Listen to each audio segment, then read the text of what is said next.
ที่แท้ขอบใจหลายๆพงสวรรค์ของเสียงหวานอาจจะแม่ทินนาสิเปิดเพลงพงสวรรค์ได้เขามาหาเด้อทินนาดูเพลงม้วนพงสวรรค์มอบให้ทุกๆจ่ายเด้อขนอยสิตาอย่างความขึ้นฮอดยังขึ้นฮอดความดีขึ้นฮอดอดีตขึ้นฮอดทุกอย่างอธิบายจังจะว่าขึ้นฮอดและทุกอย่างเนาะขนอยบ่ฮะแต่ว่าความหักทุกอย่างคือความเฮามีอดีตนำกันบ่เฮาอันนั้นบอว่าเรื่องอดีตไปแล้วขนอยจังสันเด้อพงสวรรค์ขอบใจหลายๆมอบให้เลยเพลงนี่โอ้พงสวรรค์เฮ้เสียงหวานดีหวานอิริที่สงพงสวรรค์บริยงเด้อนี่เป็นความจริงเด้อมอบให้ทุกฐานเด้อขนอยเด้อ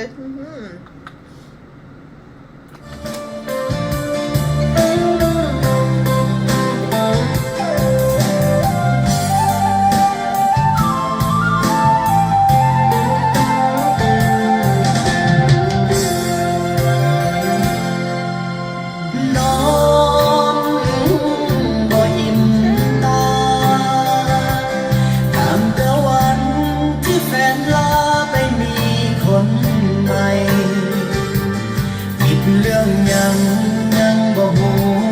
สิ่งที่หูคือเจ้าหมดใจยิ้มอายไปตัดสา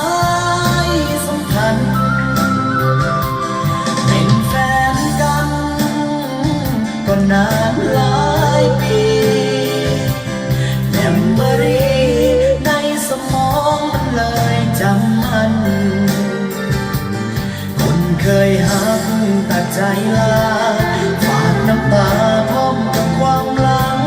คนที่ยังใจดำก็เหมือนหน้าตาผู้บ่นามีคนคิดหอดเจ้าลายยันสิตา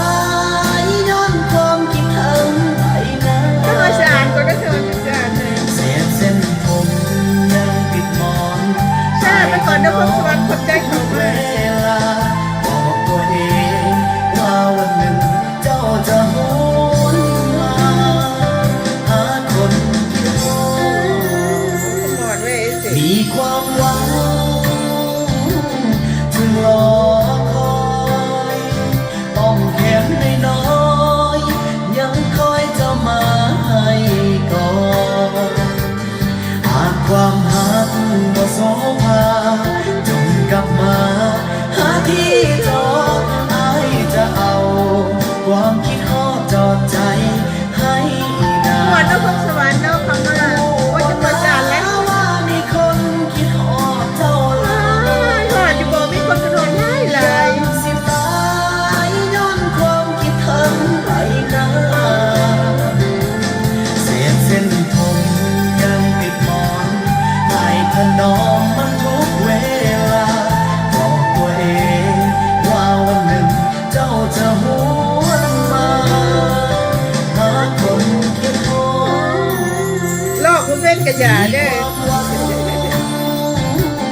จึงรอคอยอ้อมแขนน้อยๆยังคอยเจ้ามาให้ก่อนหากความหักบ่โสภาจงกลับมาหาที่จอดอายจะเอาความคิดฮอดจอดใจให้นาน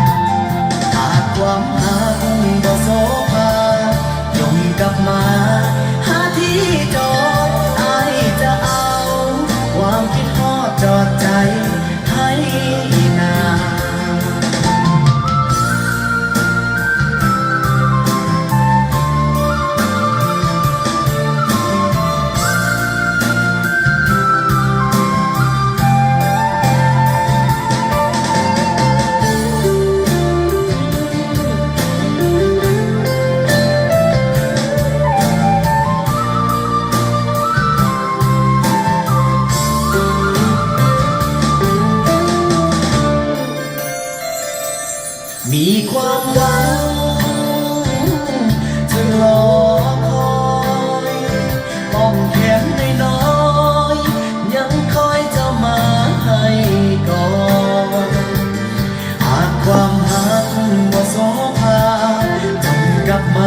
มา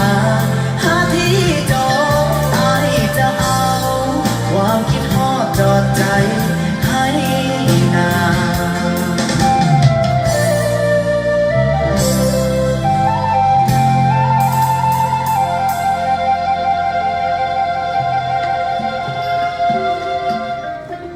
โทษเด้อโทษเดี๋ยวบริกอันนั้นเด้อโอ้ยเบิ่งก่อนโอ้ยเพลงหมดหลายขนมเพลงหมดหลายเบิ่งขนมพี่น้องส่งเข้ามาเด้อขนมสิสบายดีเพิ่นขนมสบายดีพิธีกรเสียงว่าสบายดีอันพงสวรรค์พงสวรรค์ที่หนาเด้อพงสวรรค์เนิ่นสบายดี Good morning ลาว Radio Happy Long Week I know long weekend บ้านเฮาเป็นบ่ I know that I enjoy it though see I like it a lot you know Let's see เซมบัวผาสบายดีตอนเช้าจาก Rochester New York Oh boy สบายดีพี่น้องเฮา not too far away เด้อ New York เฮาค่ำมื้อวานนี่บ่มาฮะพวกเฮาอันมีอันวัดลาวิวรรณารามปิกนิกโอ้ยใหญ่ที่สุดคนเป็นร้อยพันพุ่นเด้อ Why I don't see you though I didn't see you and yesterday well ขอบใจเพิ่นว่าโอเควันนาโลสบายดี sis good morning sis stay with me okay bear with me we have to share about the unhealthy นะ about food นะกินอาหารวันข้าวห่างกาย พามาอยู่ภาษาลาวแคนาดาโอ้ขอบใจเด้อพงสวรรค์แล้วมาจุสบายดีน้องหลาสบายดีอยู่ดงเห็นน้องสาวสบายดีนางเพลงเอ้ย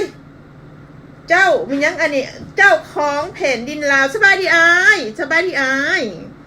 แม่เอาอีหยังมาใส่ของน้องนี่ฮะสบายดีบ่คนหักศาสตร์หักประชาชนจะบ่หัน ขอบใจเด้อ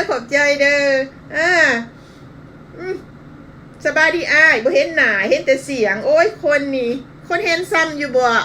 จะเห็นหน้าเด้เนาะส่งรูปมาให้เบิ่งเด้ดูงามบ่จะสู้บ่คือที่เจ้าสู้เสียงก็หวานดีหน่อยเนาะขอบใจเด้อขอบใจที่เขามาย่องเอากันสบายดีหว่าสบายดีเนาะสบายดีแม่เพราะว่าสบายดีลูกสบายดี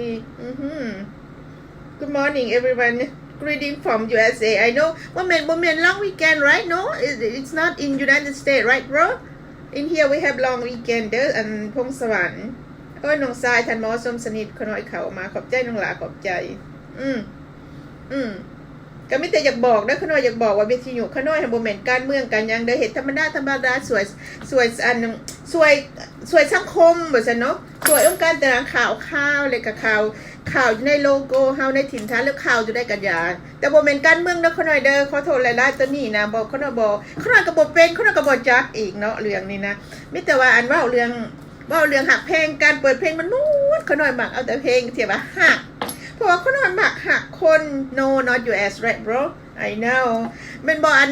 พงสวรรค์เพลงทรงสวรรค์แห้งหม่วนได้ขน้อยเพลงหม่วนพงสวรรค์เสียงเผิดกะหวานแล้วเพลงขน้อยมักเปิดเพลงมันม่วนเหมือนว่าแล้วก็เพลงหวานๆแบบความหักคนเพลงให้หักกันเด้อทุกคนเบิ่งแป้งอันนี้คนขน้อยมันอยู่ทางนี้ขึ้นฮอดหลายบ่รู้ขอบใจเด้อขึ้นฮอดแหมมีผู้ขึ้นฮอดอยู่ได้อันพงสวรรค์ขอบใจหลายๆที่เขามาโอเคเนาะบุญสู้ผัดมณีสบายดีป้าเอาจากเซโนบ่ลูกขอบใจจากเซโนขอฟังเพลงสาวเซโนโอ้ยมื้อนี้บ่ได้ลูกพอเตรียมได้เพราะว่าวิทยุเฮาเปิดเพลงได้แต่มีแต่3เพลงพอเตรียมมาเลยลูกเตรียมถ้าอาทิตย์หน้าลูกว่าสาวเซโนไผเนาะร้องนี่เนาะสาวเซโนดำนาโนนหั่นบ่โอ้ยเพลงแต่โดนแต่ลูกหลามีอยู่บ่แหละคันบ่ไปดาวน์โหลดเอาอยู่ใน YouTube you know ย่านไปดาวน์โหลดอยู่ YouTube ดูกันจังสิได้เนาะโอเคเข้ารายการสักหน่อยเนาะล้มพ่อแม่พี่น้องหลายแต่ทางบ้านทางเฮือนก็ได้เข้ามาดีใจที่เข้ามาเรื่อยๆเด้อเจ้าของแผ่นดินนี่อยู่ไสเนาะสื่อกำหวนแท้สื่อกำงามน้ำกะของเนี่ยคนกะแห่งสีอันใจดีติเนาะคนหัก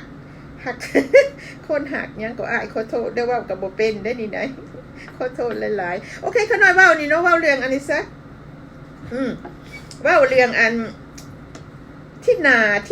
น้อยที่นาว่าติเนาะที่นาทั้งสวรรค์เขตรียูเนียนเฮาก็สิมีกองประชุมเด้อขน้อยขอให้ทุกฐานเด้อถ้าผู้ใดที่ว่า let's see เฮาเสร็จอันนั้นแปลว่าทิศสุดท้ายหรือว่าประชุมสุดท้ายก็แม่น โอ้ยโทษเนาะนี่ใส่ประธานเพิ่นส่งมาให้นี่ นั่นเวลาเขาหน่อยจังสิอาจจะว่าชุดท้ายกะเมนเนาะเขาหน่อยโอเค by let's see what is it called say oh บ่แม่นตัวนี้เถื่อเนาะเพลงลืมอ้ายสาหลาโอเมนบ่สิหาเบิ่งก่อนอยู่ในซีดีมีบ่หันอันพงสวรรค์คือว่าอยู่ในอันนั้น YouTube just let me know คันอยู่ในอยู่ใน YouTube หันสิอัดให้สิอัดเอาต้องเฮาอัดเอาได้คันyou know คันบ่อันนั้นไลค์ก็บ่อันนั้นเด้อพงสวรรค์เอ้ยคันบ่มีซีดีที่ว่าส่งพงสวรรค์มาให้ก็สิอัดให้โอ้สบายดีสิสบายดีน้องตุ้ย Mackenzie say Mackenzie good morning see nice to see you again today right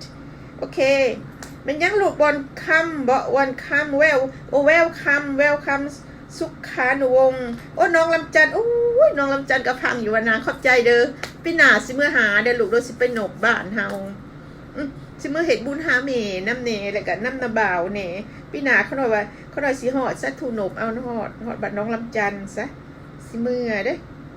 สิมื้อโอเคว้าวแล้วก็เข้ารายการตัวนี้คันว้าวหลายแล้วก็หลายเนาะเขาหน่อยเนาะก็บ่เห็นจังเนาะเขาหน่อยสิอ่านว่าอยู่ในไซต์ที่ว่าอันของอันนั้นเฮา